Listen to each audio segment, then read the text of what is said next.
Normalmente en la República Argentina en nuestra época había 4 millones de población estudiantil. De esos 4 millones, solamente 300.000 hacían los estudios secundarios. De manera que de la escuela primaria a la enseñanza secundaria ya había un descarte de 3.700.000 muchachos. De esos 300.000 iban a la universidad nunca más de 100.000 en todas las universidades. De manera que ya en esa etapa había otro descarte de 200.000. ¿Qué pasaba con estos 3 millones largos que al terminar la escuela primaria no podían ir al secundario porque no tenían medios, porque como la enseñanza era cara, ninguno de ellos podía seguir los estudios superiores? Y estos iban a los potreros, que eran las escuelas de delincuencia más conocidas. Y nosotros no tuvimos delincuencia infantil. ¿Por qué? Porque en Buenos Aires más de 50.000 muchachos tenían sus clubes.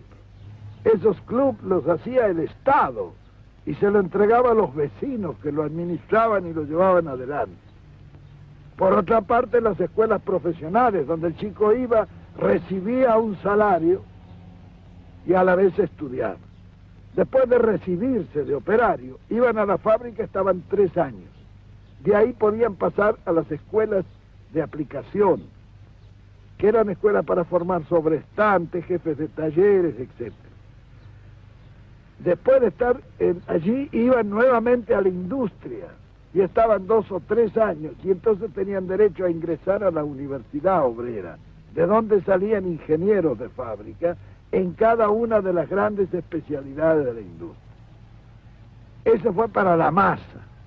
Es decir, en esto se contempló un panorama de conjunto y se hizo la conquista más grande, fue que allí la universidad se llenó de hijos de obreros, donde antes estaba solamente admitido el oligarca, porque la forma de llevar al oligarca es poner altos aranceles, entonces solamente puede ir el que los paga.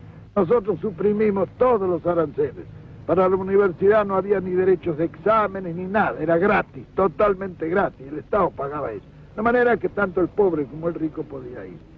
Era un crimen que estuviéramos seleccionando materia gris en círculos de 100.000 personas cuando lo podíamos seleccionar en 4 millones, que hubieran salido más abundantes. Se crea el Ministerio de Educación. Se establece la Universidad Obrera Nacional. Se construye la Ciudad Universitaria en Tucumán. Se crean en Rosario las facultades de Humanidades, Ciencias de la Educación, Medicina, Ciencias Económicas y Matemáticas. Facultad de Ingeniería de San Juan. Ciencias de la Educación en San Luis. Universidad Nacional de La Plata. Ciudad Universitaria en Córdoba. Ciudad Universitaria en Mendoza.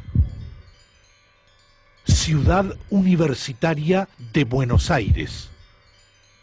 Se suprimen los aranceles universitarios.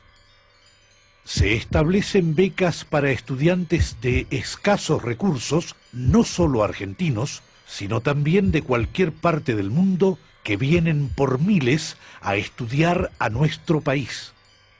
Se reglamentan las Olimpiadas Universitarias.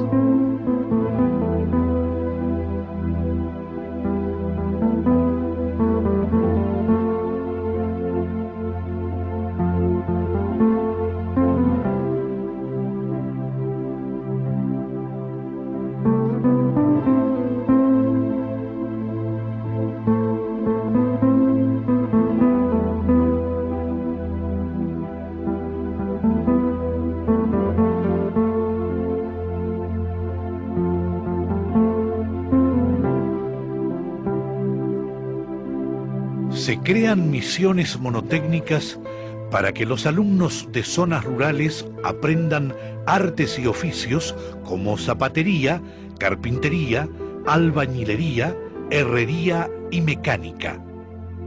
En el país funcionan 298 escuelas fábricas. En todo el territorio nacional se crean escuelas y hogares escuelas granja que intensifican la enseñanza agrícola ganadera. Se instalan comedores escolares gratuitos en los centros educativos. Se instaura la obligatoriedad escolar primaria entre los 6 y los 14 años. Se establece la enseñanza preescolar capacitando maestros especializados. Se habilitan 1.064 jardines de infantes.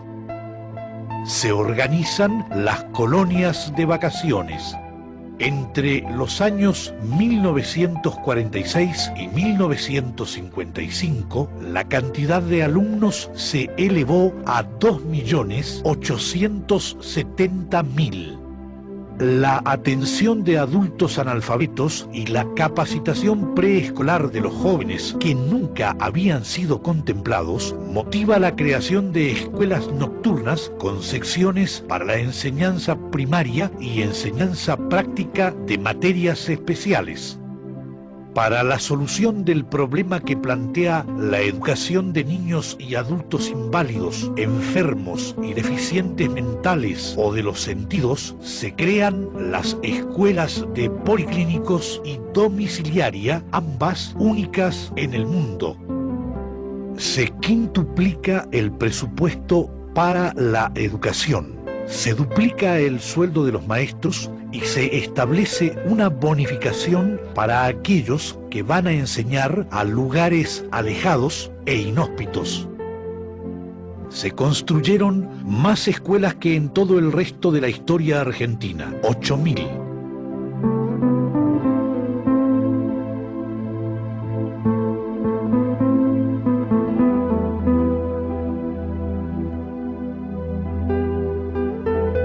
En materia de salud, el pueblo estaba completamente desamparado. El paludismo diezmaba el norte del país. La lepra en el litoral era un problema grave. La sífilis configuraba un verdadero flagelo nacional.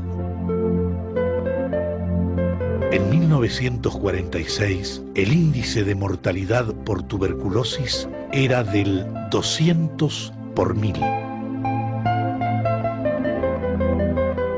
Hasta 1946 no existía en la República Argentina un organismo estatal encargado de velar por la salud de su población.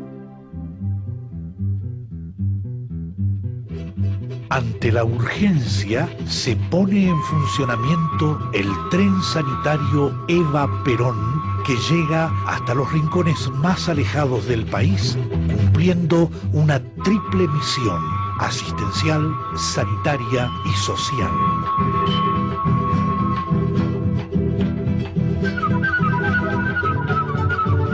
El tren cuenta con usina, sala de cirugía, sala de odontología, de traumatología, de radiografías, laboratorio de análisis clínicos, un vagón farmacia que suministra en forma gratuita los medicamentos recetados y un microcine para los pacientes que esperan ser atendidos.